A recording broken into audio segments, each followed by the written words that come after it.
Hello students, today we are going to continue our 7th chapter, the climate of our country.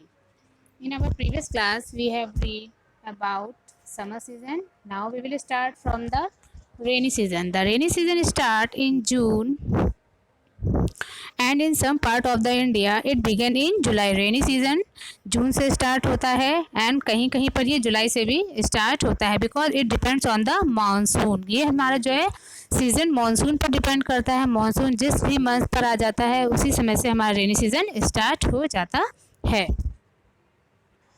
Continue till the end of the October और ये अक्टूबर के end तक चलता है। During these months moisture laden winds blow from the sea toward the land. इस month में moisture means नमी से भरी हुई गर्म हवाएं चलती हैं क्योंकि कहीं कहीं पे बारिश होती है, कहीं कहीं पे बहुत गर्म हवाएं चलती हैं। तो इन विंड्स को हम मानसून विंड्स के नाम से जानते हैं। These winds are called the monsoon wind because they are full of moisture and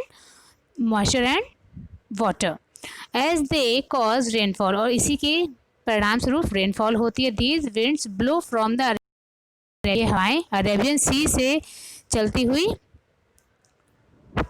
bay of Bengal में जाकर मिल जाती हैं। These winds first reach the Malabar coast in June में ये सबसे पहले मालाबार कोस्ट में पहुंचती हैं बाय मिड जुलाई और जुलाई के मिड में they bring rain to almost the whole of the India और जुलाई मिड से ये पूरे इंडिया में बारिश करती हैं। मासिनराम इन मेघालय, मासिनराम एक जगह है मेघालय में जहाँ पर heaviest rainfall in India.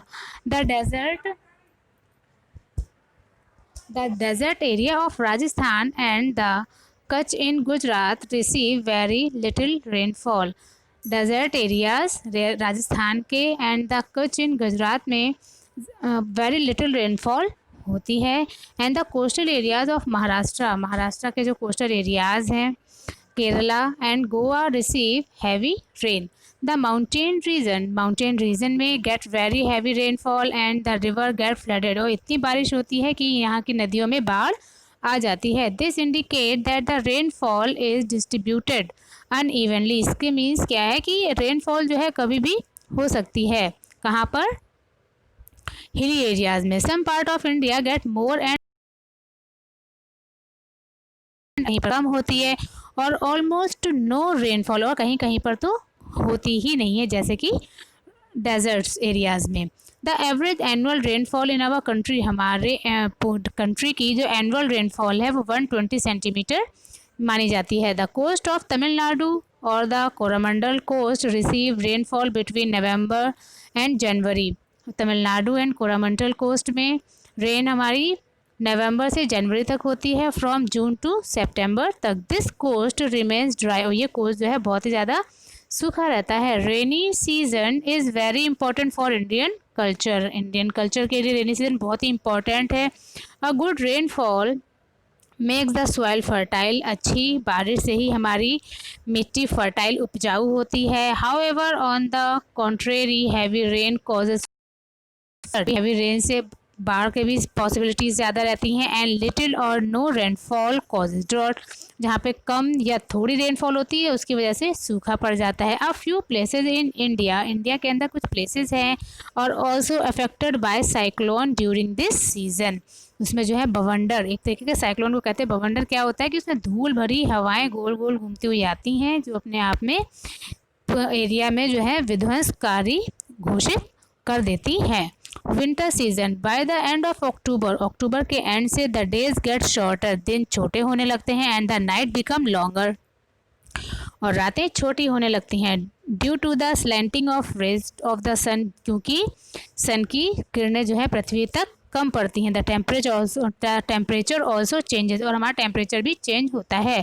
The air becomes cooler, हवाएं ठंडी हो जाती हैं। The winter season begins in the middle of the नवंबर, इसी समय से हमारा विंटर सीजन स्टार्ट हो जाता है नवंबर के मिड से end goes on till February और फरवरी तक विंटर सीजन चलता है। December and January are very hot and especially in northern and central India में जनवरी एंड दिसंबर में बहुत ज़्यादा ठंड पड़ती है। During this time the coastal areas enjoy a very pleasant weather, इस समय पर कोस्टल एरियाज़ में बहुत ही सुहाना मौसम में प्लीजेंट वेदर रहता है, ना ही ज़्यादा गर्मी रहती है ना ही ज़्यादा ठंड रहती है। Strong winds from the west call the western disturbances. Strong wind जो तेज़ हवाएं वेस्ट से चलती हैं उसको वेस्टर्न डिस्टर्बेंसेस कहते हैं। And these are the causes for the rainfall in the plains, और इन्हीं की वजह से प्लेन एरियाज़ में रेनफॉल होता है and the snowfall in the mountains. This is the time when the weather becomes extremely cold and foggy. ये वही टाइम है जब द वेदर जो है बहुत एक्सट्रीमली कोल्ड हो जाता है और फॉगी मीन्स बहुत ज़्यादा फॉग पड़ता है। Green leafy vegetables pea, carrot, orange and apples इस समय पे मार्केट में इनकी मीन्स मार्केट में दिखाई पड़ते हैं।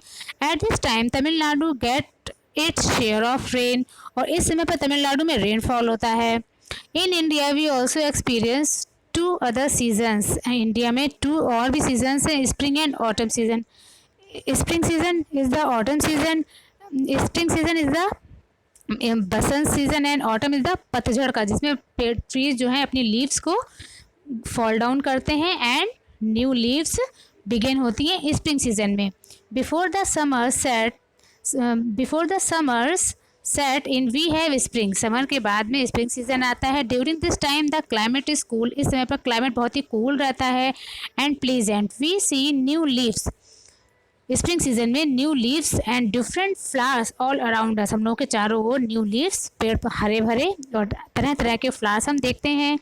Just after the rainy season we have autumn, और रेनी सीजन के बाद में ऑटम सीजन आता है। Tree shade there leaves during this time, और पेड़ इस समय पर अपनी पुरानी पत्तियों को फॉल डाउन करते हैं और उसके ऊपर से नई पत्तियां स्प्रिंग सीजन में निकल के आती हैं। Thank you.